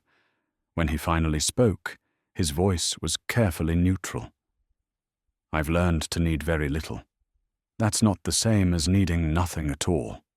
For a long moment, the only sounds were the fires crackling and the distant wind that never seemed entirely absent from the mountain peaks. Elenya waited, sensing that Kieran was struggling with some internal decision about how much truth he was willing to share. "I haven't had a real conversation with another person in longer than you might believe," he said finally. "The isolation of this place, it was necessary, but not without cost." "Necessary for what?" Instead of answering, he rose and moved to one of the tall windows, gazing out at the star-filled sky that was so much clearer here than in the valley below. "There are things about my situation, about why I remain in these mountains, that I'm not free to explain." "Bound by oath?" she guessed, thinking of religious vows or noble obligations that might keep someone isolated from normal human contact. "By something more binding than oath," he replied cryptically. Elenya joined him at the window, close enough to see the tension in his shoulders and the way his hands gripped the stone sill. "How long have you been alone here?" "Too long." "And before that?" "Before that, I lived a very different life. One that ended badly and led me to seek refuge in this place." She waited for more details, but when none came, she tried a different approach. "The way you speak about the monks, it's not just scholarly interest, is it? You knew them somehow." Kieran turned to look at her directly, and in the starlight streaming through the window, his eyes seemed to reflect light in a way that was almost luminous. "You're very perceptive for someone who claims to deal only in conventional medicine. I'm a healer. Reading people is part of the work." She studied his face, noting the way shadows seemed to gather around his features. "And you're avoiding my question?" "Because the answer would require explanations that might change how you see me. And I find myself reluctant to lose the companionship of someone who looks at me without fear." The admission hung between them like a confession, weighted with implications Elenya wasn't sure she was ready to explore. Yet something in his tone, vulnerability perhaps, or simply exhaustion from carrying secrets alone, made her reach out to touch his arm gently. "I've spent 30 years treating people at their worst moments," she said softly. "Very little shocks me anymore. This might try me." For several heartbeats, she thought he might actually tell her whatever truth he had been hiding. She could see him weighing possibilities, calculating risks, struggling with what appeared to be a genuine desire for honesty, balanced against concerns she couldn't begin to guess. But then his expression closed, resuming the careful neutrality that seemed to be his default response to difficult questions. Some confessions require more trust than a few days of acquaintance can provide. Disappointment flashed through her, though she tried not to show it. "Of course. I didn't mean to press." "You weren't pressing, You were offering friendship, which is a gift I hadn't expected. He moved away from the window, returning to the fire with movements that seemed more deliberately controlled than naturally graceful. Tell me about your life in Ravenhollow, about the people you've helped. The change of subject was clearly intentional, but Elenya allowed it, sensing that pushing further would only cause Kieran to retreat deeper into his protective silence. Instead, she found herself sharing stories from her years as the village healer, the difficult births she had attended, the epidemics she had fought, the countless small triumphs and devastating failures that had shaped her understanding of human resilience. As she spoke, she noticed that Kieran listened with an intensity that went beyond polite interest. He asked thoughtful questions about her techniques, offered insights that revealed a depth of medical knowledge that seemed far beyond what even extensive study of the monks' texts could provide. You speak about illness and recovery as if you've observed them from multiple perspectives, she said eventually, not just as a healer, but as something else. I've had occasion to study the process from various angles, he said carefully. Patient as well as observer. Among other things. The evasiveness was becoming a pattern she recognized, but tonight it seemed less defensive and more protective, as if Kieran were trying to spare her from knowledge that might prove burdensome rather than simply guarding his own privacy. The frostbell medicine, she said, returning to safer ground. When I administer it to Thomas, what should I expect? If it works as it should, the fever will break within hours rather than days. But the process may be intense for both of you. Remember that you've created a connection between yourself and the patient. You may experience echoes of his illness as it leaves his system. Echoes? Fever, discomfort, exhaustion, temporarily and in diluted form. The chalice protects you from the worst of it. But some sharing of experience is inevitable when healing is conducted at this level. Elenya nodded, filing away this information, while part of her mind continued to puzzle over Kieran's earlier admissions. The more she learned about both the monastery's traditions and the man who served as their guardian, the more she realized that her simple mission to save Thomas had evolved into something far more complex. When will you leave? Kieran asked quietly. Tomorrow, if the weather holds. She hesitated, then added, Will I be able to return? To continue learning? If you wish. His tone was neutral, but she caught something in his expression that might have been hope. The knowledge here has been waiting for someone who could appreciate it properly. Someone who understands that healing is about more than simply applying the right remedy at the right time. And you? Will you still be here? Where else would I go? He said, which wasn't quite an answer but carried its own weight of resignation. As they prepared to retire for the night, Elenya found herself reluctant to end the conversation, sensing that tomorrow's departure would mark the end of something precious she was only beginning to understand. The monastery felt like a place outside normal time, where impossible things became possible and where two lonely people had found unexpected comfort in each other's company. The bronze bell tolled the hour, its voice carrying a note of finality that made them both look toward the tower, where it hung silent, except when the wind caught it just right. The discovery came at dawn, as Elenya prepared for her journey back to Ravenhollow. She had risen early, wanting to gather additional herbs before leaving, and had ventured into a section of the monastery she hadn't yet explored. Following a narrow corridor that led deeper into the mountain itself, she found herself in what appeared to be an ancient crypt, its walls lined with stone tombs bearing Latin inscriptions, too weathered to read clearly. At the far end of the chamber stood something that made her stop in amazement, a mirror unlike anything she had ever seen. nearly as tall as herself, and framed in silver that matched the chalice's craftsmanship. Its surface seemed to hold depth that went far beyond normal reflection. As she approached, drawn by curiosity she couldn't quite explain, the glass began to shimmer with its own inner light. "You shouldn't be here." Kieran's voice from behind her was sharp with something that might have been panic. She turned to find him standing in the doorway, his usual calm composure replaced by an expression of genuine alarm. "I was looking for morning glory root," she said, confused by his reaction. "I followed the corridor and found the oracle's mirror," he finished grimly. "I should have sealed this chamber before showing you the gardens." "Oracle's mirror?"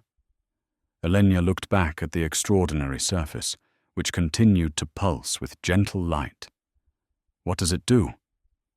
"It shows truth," Kieran said, moving closer with obvious reluctance. "Things as they really are, rather than as they appear to be. The monks used it for diagnosis. It could reveal the true nature of any illness, no matter how well hidden. That sounds like exactly what Thomas needs. If his fever is a symptom of something deeper—" "No." The sharpness in Kieran's voice surprised her. "The mirror shows all truth, not just what the viewer wishes to see. It's not safe for someone unprepared for what it might reveal." But even as he spoke, Elenya found herself drawn toward the silvered surface. Something about its gentle luminescence called to the healer in her, promising answers to questions she had carried for years. Before Kieran could stop her, she stepped close enough for her reflection to become visible in the magical glass. What she saw there made her gasp. Instead of her familiar, middle-aged features, the mirror showed a version of herself that seemed to glow with soft, internal light. Lines of luminous energy flowed through her body like rivers of starlight, concentrated most heavily around her hands and heart. But more shocking still was the golden cord of light that stretched from her chest towards something beyond the mirror's frame, a connection so brilliant it seemed almost solid. "What is that light?" she whispered, raising her hands to stare at them. In normal vision, they appeared unchanged, but in the mirror's reflection, they pulsed with healing energy she had never known she possessed. "Your true nature," Kieran said quietly, his earlier alarm replaced by resignation. "You're what the old traditions call a natural healer, someone born with the ability to channel life force directly. It's why your remedies work better than they should, why patients recover more quickly under your care." "That's impossible. I'm just—" "Look closer at the connection," he interrupted, pointing toward the golden cord that stretched from her reflection. "Follow it to its source." Elenya peered deeper into the mirror's depths, following the luminous thread as it curved through space that seemed to exist beyond the physical chamber. The cord led to another figure, tall, shadowy, standing at what appeared to be a vast distance, yet somehow intimately connected to her own glowing form. As she watched, the distant figure began to resolve into clearer detail, and when recognition came, it struck her like a physical blow. "Kieran," she breathed, seeing his reflection standing in that impossible distance, but not as she knew him. In the mirror's truth, he appeared pale beyond human pallor, his dark hair seeming to absorb light rather than reflect it. Most shocking of all were his eyes, brilliant crimson orbs that burned with unnatural fire. "Now you know," he said simply, his voice carrying centuries of weariness. "You're—" She couldn't bring herself to say the word, even as every story she had ever heard about creatures of the night flooded back to her. A vampire, yes, cursed to eternal existence, bound to these mountains by forces I can neither break nor fully understand. Kieran moved to stand beside her, and she could see both their reflections now, her blazing with life energy, him radiating the cold beauty of the undead. Elenya's mind reeled, trying to reconcile this revelation with the gentle, knowledgeable man who had saved her life and taught her healing arts that transcended anything she had previously imagined. How long? 7 centuries, give or take a decade. I was turned during the plague years, when death seemed preferable to watching everything I loved disappear. His reflection in the mirror seemed almost to flicker, as if his image weren't quite stable. The monks found me, dying from the bite of another vampire who had long since moved on to easier hunting grounds. They helped you. They saved me in their way, provided sanctuary, taught me to control the hunger, showed me how to channel what I had become toward healing rather than destruction. Kieran's real-world presence felt solid beside her, but his reflection wavered like smoke. For 3 centuries I worked alongside them, learning their arts while they learned from my unique perspective on life and death. The golden cord connecting their reflections pulsed brighter as Elenya absorbed this information. Rather than fear, she found herself feeling a deep sadness for the loneliness he must have endured. What happened to them? The monks? Time claimed them, as it claims all mortal things. One by one they aged and died, until I was left alone with knowledge I couldn't share and purposes I couldn't abandon. The pain in his voice was unmistakable. I've been guardian of this place ever since, waiting for someone who could continue their work. Someone like me. Exactly like you. The mirror reveals what I suspected from our first conversation. You have the natural ability to wield the healing arts at their deepest level. With proper training, you could surpass even the monks in your understanding of life force manipulation. Elenya stared at her reflection, trying to understand the implications of what she was seeing. The connection between us. What does it mean? Kieran was quiet for a long moment, and when he spoke, his words carried weight that seemed to press against her very soul. In the old traditions, such connections form only between individuals whose purposes are perfectly aligned. Your calling as a healer and my need for redemption have created a bond that transcends normal human relationships. Redemption? 7 centuries of existence have taught me that immortality without purpose is its own form of hell. I've spent lifetimes seeking some way to balance the scales for what I am, a creature that exists by taking life, trying to find meaning in preserving it instead.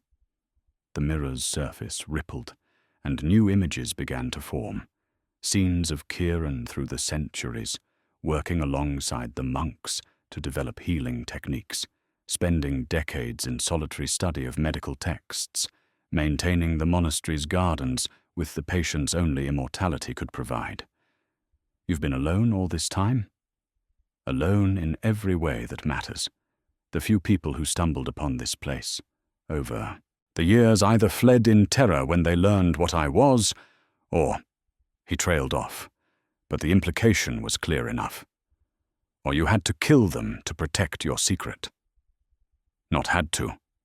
Chose to, when they threatened to reveal the monastery's location to those who would exploit its knowledge. But each death weighed on my conscience until the isolation seemed preferable to the risk. Elenya found herself looking at their connected reflections with new understanding. But I'm different. You are. The mirror shows that our bond is strong enough to overcome the usual barriers between human and vampire. Your natural healing abilities actually seem to be enhanced by proximity to me, while my nature appears to be stabilized by contact with your life force. Stabilized how? The hunger that normally drives my kind, the need to feed on human blood, has been almost absent since you arrived. Your presence seems to provide sustenance of a different sort, one that doesn't require me to take life in order to maintain my own existence." The implications of this revelation settled over Elenya like a weight she wasn't sure she was ready to bear. Everything she had learned about healing, everything she thought she understood about the natural world, had been turned upside down in the space of a few minutes. "The frostbell medicine," she said suddenly. "Will it still work for Thomas?" "Better than ever. The connection the mirror reveals means that any healing work you perform will carry enhanced potency. Thomas's fever will break, I'm certain of that. But the question becomes, what will you do with this knowledge afterward?" Elenya looked once more at their reflections, the blazing healer and the shadowed vampire, bound together by forces neither fully understood. The golden cord that connected them seemed to pulse with possibility and promise, but also with responsibility that stretched far beyond saving a single child. "I don't know," she admitted. "I need time to think, to understand what all of this means." "Of course." Kieran stepped back from the mirror, and immediately their reflected connection grew dimmer. "But remember, some knowledge, once gained, changes the one who possesses it forever. You cannot unknow what the Oracle's mirror has shown you." As they left the chamber together, Elenya felt the weight of transformation settling around her like a cloak. She was no longer simply Sister Elenya, village healer. She was something more and something less than she had ever imagined possible. The bronze bell tolled from its tower, its voice carrying what sounded almost like a warning. The journey back to Ravenhollow took place in a silence that felt heavy with unspoken thoughts. Elenya moved through the snow-covered mountain paths with newfound awareness of the energy that flowed through her body, while Kieran followed at a distance that seemed calculated to provide protection without overwhelming her with his presence.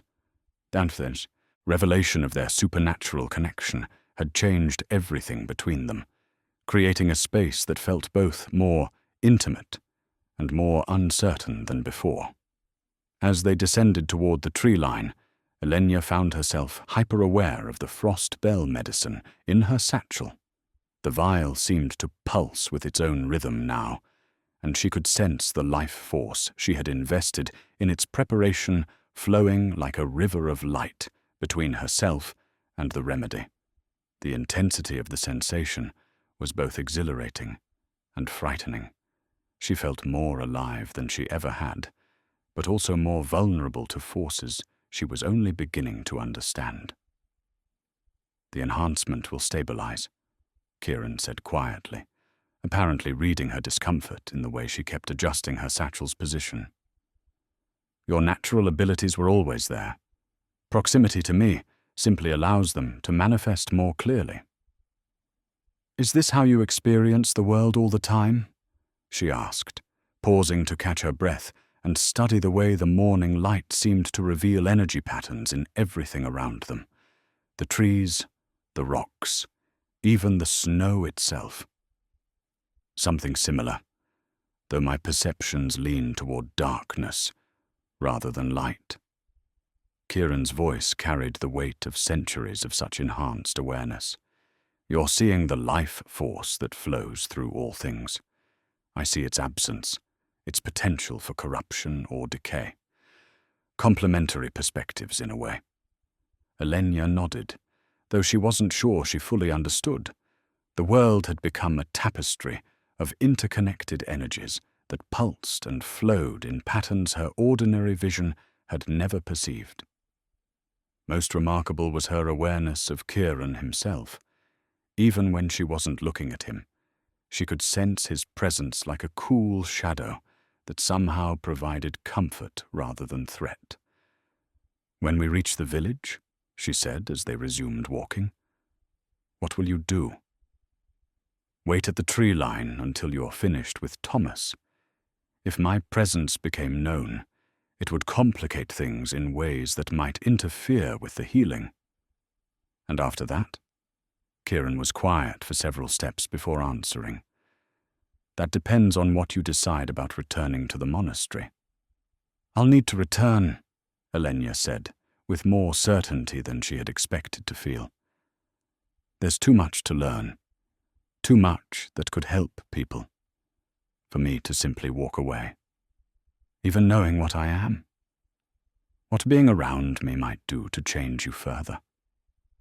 The question touched on fears she had been avoiding since the mirror's revelations. Whatever was happening to her abilities, whatever enhancement Kieran's presence provided, it seemed to be accelerating in ways that defied her understanding. Yet when she thought of abandoning the knowledge she had barely begun to acquire, something in her rebelled against the waste of such opportunity. I've spent 30 years helping people with conventional medicine, she said finally. If there are ways to help them more effectively, don't I have a responsibility to learn those methods? Even if the learning process changes you into something that's no longer entirely human. The words hung between them like a challenge, and Elenya found herself considering possibilities she had never imagined. What was she becoming, exactly?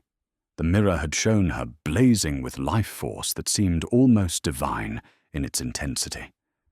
Was that the natural result of enhanced healing abilities, or was proximity to Kieran transforming her into something else entirely? I don't know, she admitted. But I know that Thomas needs help I can provide, and there may be others after him who need what I'm learning to do. They walked in contemplative silence for the remainder of the descent, each absorbed in thoughts too complex for easy conversation. As the familiar landmarks of Ravenhollow came into view below them, Elenya felt a strange disconnection from the village that had been her home for most of her adult life. The cluster of stone cottages and narrow streets looked smaller somehow, less significant than they had just days ago. The enhancement will make your return difficult, Kieran warned, as they paused at the forest edge overlooking the village. You'll see things you never noticed before. Illness, injury, emotional pain that manifests as disturbances in life force. It may be overwhelming at first. More overwhelming than discovering that vampires exist and I'm apparently some sort of magical healer. Kieran's smile was the first genuine expression of humor she had seen from him, and it transformed his features in ways that made her newly enhanced senses catch their breath. Point taken. Though I think you'll find that theoretical knowledge and practical application create very different levels of stress. As if to prove his words, Elenya's enhanced perception immediately began picking up disturbances from the village below. She could sense Thomas's illness like a dark cloud hovering over one particular house, but also dozens of smaller disruptions, chronic pain, brewing infections, the grey fog of depression and anxiety that seemed to cling to several of the buildings. How do you bear it? She asked, suddenly understanding why Kieran had chosen isolation over living among people. Seeing all that suffering constantly? You learn to focus only on what you can actually help, he said simply, and you accept that some pain is part of the human condition, not something that should or can be eliminated entirely. Elenya nodded, though she suspected it would take time to develop such philosophical acceptance. Right now, the urge to rush down to the village and begin healing everything she could perceive was almost overwhelming. Go to Thomas, Kieran said, apparently sensing her struggle. Focus on what you came to accomplish. The rest can wait. She turned to face him fully, struck by how different he looked in daylight with her enhanced vision. The vampire nature. The mirror had revealed wasn't hidden exactly, but rather integrated so seamlessly with his human appearance that it took supernatural sight to perceive the otherworldly elements of his being. "Will I see you again?" she asked. "If you want to continue your education in the monastery's arts, I'll be waiting when you return." His expression grew serious. "But understand, each time you use abilities like the ones that will heal Thomas, the enhancement becomes more permanent. Eventually, you may find it impossible to return to your previous limitations." Would that be so terrible? Not terrible, no, but irreversible. And it would mean accepting a life that's fundamentally different from anything you've known before. Elenya considered this warning as she prepared to descend into the village. The woman who had climbed this mountain 3 days ago had been a skilled but conventional healer, content with her role and secure in her understanding of the world. The woman preparing to return was something else entirely, someone capable of perceiving and manipulating forces that most people couldn't even imagine. "Kieran," she said as she prepared to leave, "when the monks died and left you alone, did you ever regret staying? Did you ever wish you had chosen a different path?" "Every day for the first century," he replied honestly. "Less often in the centuries since, but the question never entirely goes away. Immortality provides ample time for regret, if one chooses to indulge in it. And now? Now I find myself hoping that the choice to remain might finally serve a purpose beyond mere penance." The words carried implications that made something flutter in Elenya's chest, but before she could examine her reaction too closely, the urgent pull of Thomas's illness drew her attention back towards the village. Whatever was developing between her and Kieran would have to wait until she had fulfilled her original mission. "I'll return as soon as I can," she promised, then began the final descent toward Ravenhollow. The village seemed to react to her enhanced presence as she moved through its streets. Dogs that had known her for years barked uncertainly, and more than one person stopped to stare as she passed. Whether they sensed something different about her, or were simply curious about her absence during the storm, she couldn't tell, but the attention made her acutely aware of how much she had changed in such a short time. Marta's cottage appeared before her sooner than expected, and Elenya could sense the crisis within before she even knocked.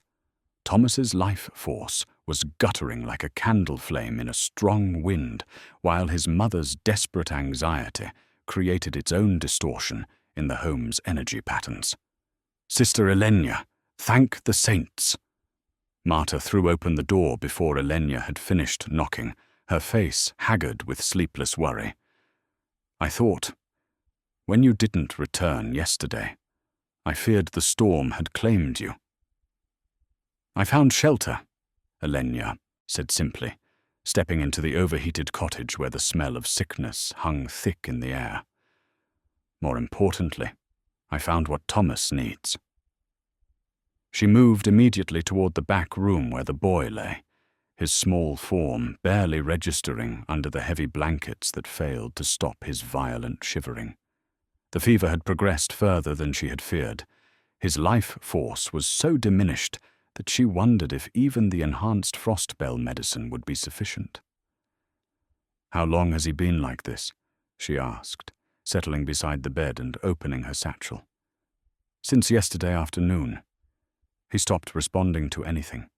Food, water, even his name." Marta's voice broke slightly. "I thought I was going to lose him." Elenya removed the vial of frostbell medicine, noting how it seemed to pulse brighter in response to Thomas's proximity.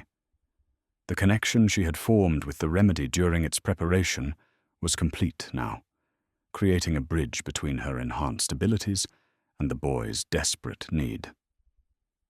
"This will help," she said, with confidence born of supernatural certainty rather than medical training. "But the process may be intense for all of us. I need you to trust me completely, even if what you see seems unusual." Marta nodded frantically, willing to accept anything that might save her son. Elenya looked once more toward the window, where she could sense Kieran waiting among the trees at the village's edge. His presence provided an anchor for the abilities she was about to use, a steadying influence that made the impossible feel manageable. Taking a deep breath, she opened the vial and began the most important healing of her life. The moment Elenya placed the first drop of frostbell medicine on Thomas's burning lips, the cottage filled with energy so intense it made the very air shimmer. Marta gasped and stepped backward, her eyes wide with amazement and fear as patterns of light began to dance across the walls like aurora made manifest in a humble village home. "What's happening?" Marta whispered, pressing herself against the far wall as the luminous patterns grew brighter. "Healing," Elenya said simply, though she was as stunned as the boy's mother by the magnitude of what was occurring. The medicine seemed to ignite something within Thomas's failing body, creating cascades of energy that flowed outward from his small form in waves that were visible even to normal sight. Through her enhanced perception, Elenya could see the frost bell working exactly as Kieran had described, serving as a bridge between her own life force and the illness consuming the child. Golden threads of vitality flowed from her hands into the boy's fevered body, while dark tendrils of sickness began to separate from his energy patterns like shadows fleeing dawn light. But the process was far more intense than she had anticipated. Each wave of healing energy that passed through her carried with it an echo of Thomas's suffering. The burning, fever, the difficulty breathing, the bone-deep exhaustion of a body pushed beyond its limits. She found herself gripping the edge of the bed as dizziness threatened to overwhelm her. "Sister Elenya, you're glowing," Marta said in wonder, and Elenya realized that her enhanced state was now visible to ordinary sight. Light seemed to emanate from her skin, concentrating around her hands where they touched Thomas, creating an illumination that was both gentle and profound. The boy's breathing began to change, shifting from the rapid, shallow gasps that had characterized his illness to something deeper and more regular. The fever flush in his cheeks started to fade, replaced by a more natural color that suggested his body's own healing mechanisms were finally winning their battle against whatever had been destroying him from within. Yet with each improvement in Thomas's condition, Elenya felt more of his suffering echo through her own system. The fever that was leaving him seemed to find temporary residence in her body, making her skin burn and her head pound with sympathetic pain. Only her awareness of Kieran's presence at the village edge kept her anchored as the healing process threatened to overwhelm her entirely. The connection is working both ways, she realized aloud, understanding now why the monks had considered their deepest healing arts both blessing and burden. To truly heal someone at this level required being willing to share their pain, to take some portion of their suffering into yourself. Thomas's eyes fluttered open for the first time in days, their fever brightness replaced by clear awareness that focused immediately on her glowing form. "Sister Elenya?" he whispered, his voice weak but lucid. "Are you an angel?" "Just a healer, child," she managed, though she wasn't entirely sure that was true anymore. The energy flowing through her felt divine in its intensity, as if she had become a conduit for forces that operated on a level far beyond ordinary medicine. "The light," Thomas said weakly, raising one small hand toward the radiance that surrounded her. "It feels warm." Indeed, the golden illumination seemed to carry healing properties of its own. Where it touched the walls and furniture of the cottage, years of accumulated dust and grime simply disappeared, leaving everything looking renewed and fresh. Even Marta appeared to be affected. The lines of worry and exhaustion that had marked her face for days were fading, replaced by an expression of wondering joy. But the most dramatic change was in Thomas himself. The dark patches that Elenya's enhanced vision had shown, clinging to his life force, were dissolving like smoke in sunlight. His energy patterns were strengthening and brightening with each passing moment, growing from the guttering candle flame she had found to a steady, healthy glow that spoke of complete recovery. "The fever's breaking," Marta breathed, moving closer despite her obvious awe at the supernatural display. She touched her son's forehead with trembling fingers, then laughed with pure relief. "He's cool. For the first time in days, his skin is actually cool." Elenya nodded, though the effort of maintaining the connection was beginning to exact a serious toll. She could feel her own life force depleting as it flowed into Thomas, and despite Kieran's assurances about the chalice's protection, she wondered if she might be giving more than she could safely spare. As if summoned by her concern, she felt Kieran's presence grow stronger at the edge of her awareness. Though he remained physically distant, their supernatural connection allowed him to provide support across the space between them. Cool, steady energy flowed from him to her, stabilizing her depleted resources and allowing her to maintain the healing process without risking her own life. The golden light reached its peak intensity, filling the cottage with radiance so bright that both Marta and Thomas had to shield their eyes. In that moment of maximum illumination, Elenya saw something that made her heart soar with triumph, the last vestiges of illness separating completely from the boy's body, dissolving into harmless particles that simply faded away. Thomas sat up suddenly, his movements strong and coordinated for the first time since his illness had begun. "I'm hungry," he announced, with the straightforward honesty of a child, bringing tears of joy to his mother's eyes. "Then we'll get you something to eat," Marta said through her tears, gathering her son into an embrace that spoke of relief too profound for words. The healing was complete, but the light surrounding Elenya continued to pulse with residual energy that seemed reluctant to fade. As the golden radiance around Elenya began to stabilize rather than fade, something unexpected happened. The residual energy from the healing seemed to reach beyond Thomas, touching everything in the cottage with transformative power. Marta gasped as chronic pain in her back, the result of years spent bent over washtubs and garden plots, simply melted away. The very air in the room felt cleaner, charged with vitality that made breathing easier and thoughts clearer. "Sister Elenya," Thomas said, his voice growing stronger by the moment, "there's still light coming from you." "Why?" Before she could answer, a new presence made itself known at the cottage door.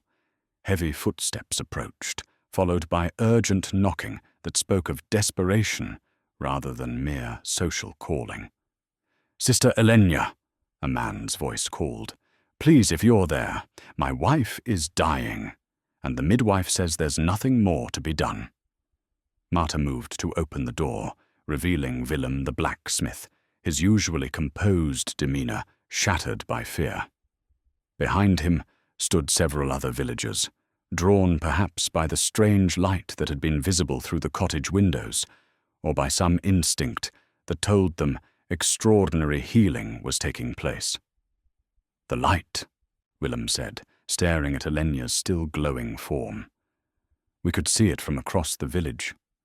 My Anna, she's been laboring for 2 days, and the baby—" His voice broke, unable to finish the sentence. Through her enhanced perception, Elenya could sense the crisis he described even from this distance. A woman's life force flickering dangerously low, a child's essence trapped between life and death, both balanced on the knife's edge of mortality.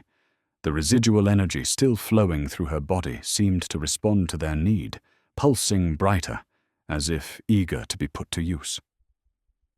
"I'll come," she said, rising from Thomas's bedside with movements that felt fluid and powerful despite her recent exertion. "Sister Elenya," Marta said softly, "should you? You look changed." It was true. The healing had transformed her in ways that went beyond the temporary enhancement she had experienced at the monastery. Her reflection in the cottage's small mirror showed skin that seemed to hold its own inner light, eyes that appeared deeper and more knowing than they had that morning. Whatever she was becoming, the process was accelerating. "Some changes are worth accepting," she said simply, gathering her satchel and following Willem into the night. The short walk to the blacksmith's cottage became a procession as more villagers emerged from their homes, drawn by word of miraculous healing and perhaps by some deeper instinct that told them they were witnessing something unprecedented. Elenya found herself moving through familiar streets that now felt charged with possibility, her enhanced senses revealing the hidden network of pain and illness that existed beneath the village's peaceful surface. At Willem's cottage, the crisis was immediately apparent. Anna lay pale and still, her life force so diminished it was barely perceptible. Beside her, the village midwife worked with grim determination, though her expression suggested she held little hope for either mother or child. "The bleeding won't stop," the midwife said, without looking up from her patient. "And the baby, it's turned wrong, and too weak to survive the birth, even if I could deliver it safely." Elenya approached the bed, her medical training immediately assessing the situation, while her enhanced abilities revealed the deeper truth. Anna's life force was indeed failing, but not from blood loss alone. The prolonged labor had drained her spiritual energy as well as her physical strength. The unborn child's essence flickered like a candle in a storm, desperately seeking the vitality needed to complete its journey into the world. "Willem," she said quietly, "I need you to understand that what I'm about to attempt may appear unusual. Are you willing to trust me completely?" The blacksmith nodded frantically, willing to accept anything that might save his family. Elenya placed her hands on Anna's swollen abdomen, immediately feeling the familiar flow of healing energy that had restored Thomas. But this situation was more complex.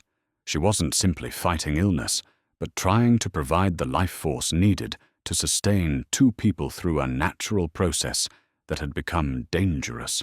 The golden light emerged from her hands, more controlled this time, flowing in gentle waves that seemed to wrap around both mother and child.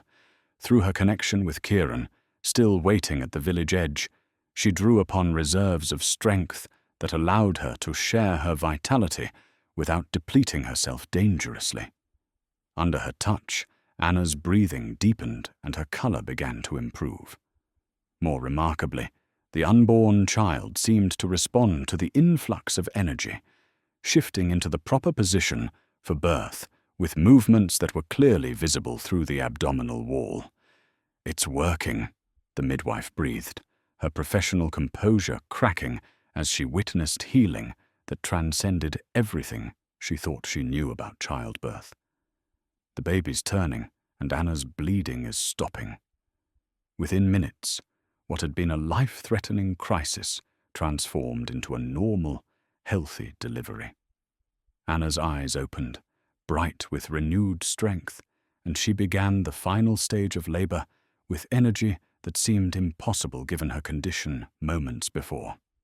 The child that entered the world was perfect, pink, healthy, and crying with lungs that announced robust vitality to the entire cottage. But what amazed everyone present was the faint golden glow that surrounded the newborn for several heartbeats before fading, as if Elenya's healing energy had left a permanent blessing. "A son," the midwife announced through tears of joy and amazement. "A perfect, healthy son." As Elenya stepped back from the bed, she realized that every person in the crowded cottage was staring at her, with expressions that mixed gratitude with something approaching worship. The light around her had grown brighter, rather than dimmer through the second healing, and she understood with sudden clarity that whatever she was becoming, there would be no returning to her previous life. Through her connection with Kieran, she felt his pride in her accomplishment, mixed with concern for what such rapid transformation might mean for her future and theirs. Spring arrived early in the mountains that year, bringing with it changes that the village of Ravenhollow would speak of for generations to come. The monastery of St. Emmeran, long abandoned to wind and weather, had been restored to something approaching its former glory. Gardens bloomed with impossible vitality. The bronze bell rang clear and true at dawn and dusk, and smoke once again rose from the chimneys that had stood cold for 2 centuries. Elenya stood in the main garden, her hands deep in rich soil that seemed to respond to her touch with eager growth.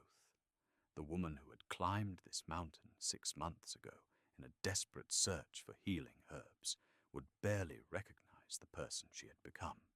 Her hair, once streaked with grey, now held threads of silver that seemed to catch and hold light. Her eyes, always kind, now carried depths that spoke of wisdom gained through transformation rather than mere experience. "The frost bell is spreading," Kieran observed, approaching through rows of plants that had never existed in the monk's original garden. "Soon we'll have enough to supply every healer in the region." "If we can find healers willing to learn the proper methods," Elenya replied, brushing soil from her hands as she rose to greet him. Their connection, visible now to her enhanced sight as threads of golden and silver light that wound between them, pulsed with the quiet contentment that had replaced their earlier uncertainty. The transformation hadn't been easy for either of them. Elenya's rapid evolution into something more than human had required months of careful adjustment, learning to control abilities that seemed to grow stronger with each passing day.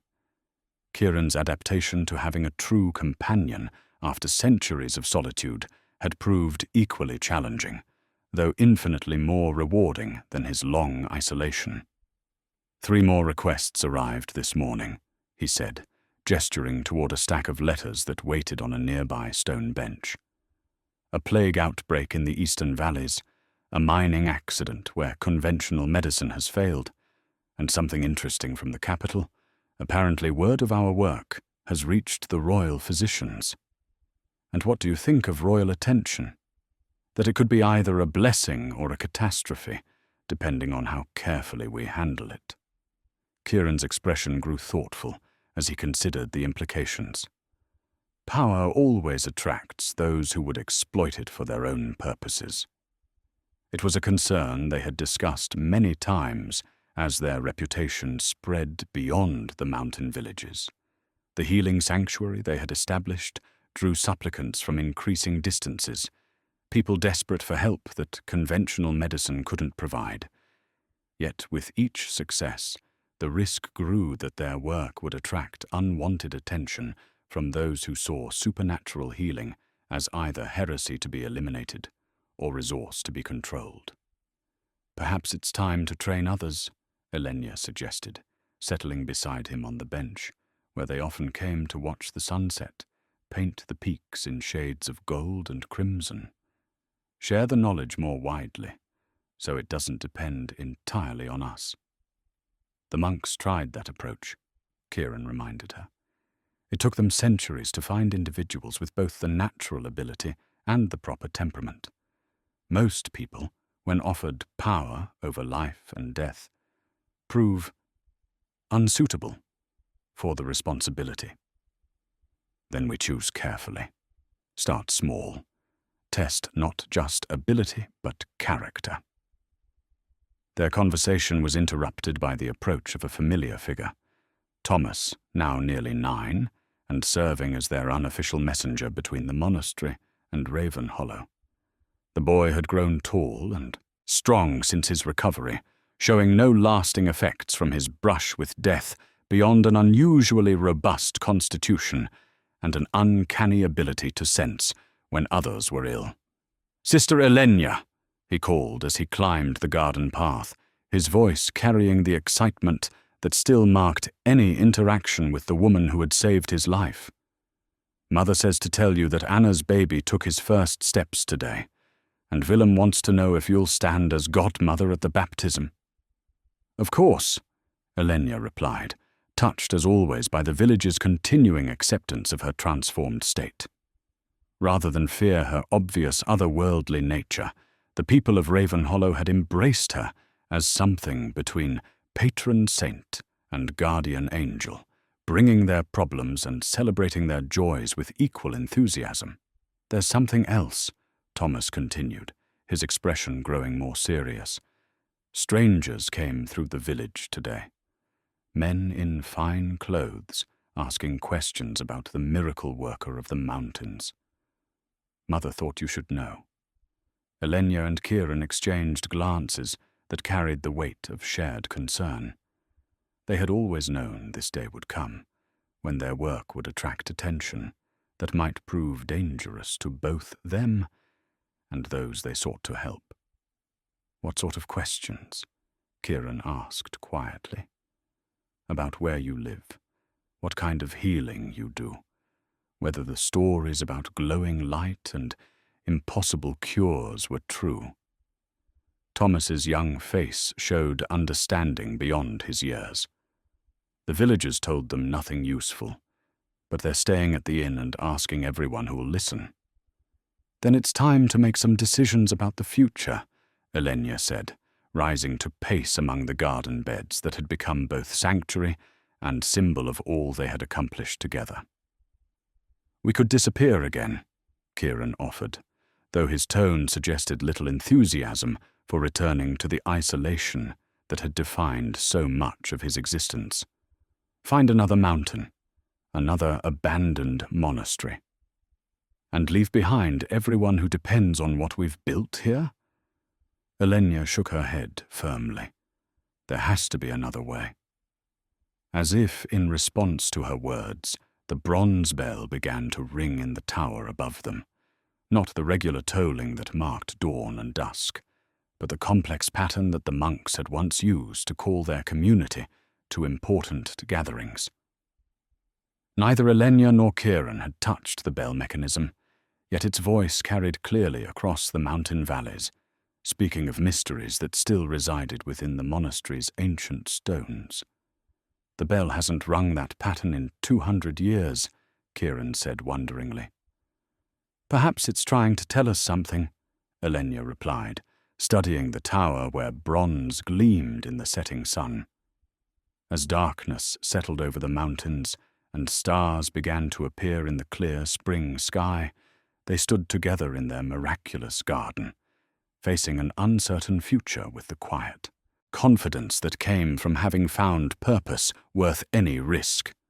Whatever challenges lay ahead, they would meet them as they had met everything else since that winter storm had brought them together, as partners in the ancient work of healing, bound by connections that transcended the ordinary boundaries between human and vampire, mortal and immortal, healer and patient.